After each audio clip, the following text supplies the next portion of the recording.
আসসালামু আলাইকুম সম্মানিত দর্শক শ্রোতা সবাই কেমন আছেন? আশা রাখি সবাই ভালো আছেন। আ আজকের পত্রিকায় একটি নোটিশ প্রকাশিত হয়েছে সেটি হচ্ছে মহার্ঘ ভাতা নয়, বিশেষ সুবিধা পাবেন সরকারি কর্মচারীরা। এই রিপোর্টটি প্রকাশিত হয়েছে ২ জুন ২০২৫। এখানে মহার্ঘ ভাতা নয় এ বিষয়ে বিস্তারিত কি বলা হয়েছে আপনাদের মাঝে জানিয়ে দেওয়ার চেষ্টা করব। আশা করি ভিডিওটি মনোযোগ সহকারে শেষ পর্যন্ত দেখার চেষ্টা করবেন। আর আমাদের এই চ্যানেলটিতে নতুন হয়ে থাকলে অবশ্যই চ্যানেলটি সাবস্ক্রাইব করে পাশে থাকা বেল আইকনটি অন করে রাখবেন। এখন থেকে বিস্তারিত দেখতে পাচ্ছি বলা হয়েছে আগামী ২০২৫-২৬ অর্থবছরে প্রস্তাবিত বাজেটে সরকারি কর্মচারীদের জন্য সরাসরি মহার্ঘ ভাতার কোনো ঘোষণা দেননি অর্থ উপদেষ্টা ডক্টর সালেউদ্দিন আহমেদ।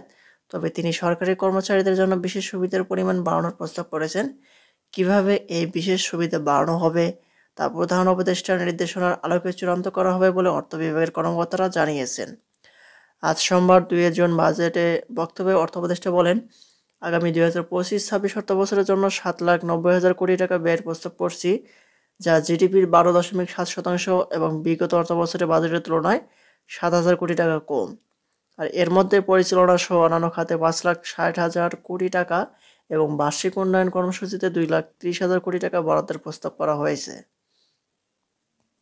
আর অর্থ উপদেষ্টা তার বাজেটের বক্তৃতায় আরও বলেন, ২০১৫ সালের পর অর্থবর্তী কোনো বেতন কাঠামো প্রণীত না হওয়ায় বিষয়টি বিবেচনা নিয়ে এবার বাজেটে সরকারি কর্মচারীদের জন্য বিশেষ সুবিধার পরিমাণ বৃদ্ধির প্রস্তাব করছি।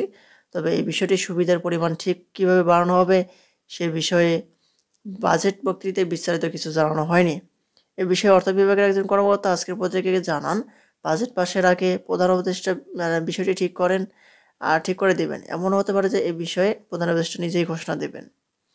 উল্লেখ্য যে অনেকে ধারণা করেছিলেন যে বাজেটে সরকারি কর্মচারীদের জন্য গ্রেড অনুযায়ী ২ ভাগে ভাগ করে মহার্ঘ ভাতা দেওয়ার নির্দেশনা থাকবে, কিন্তু প্রস্তাবিত বাজেটে মহার্ঘ ভাতা নিয়ে কোনো ঘোষণা আসেনি।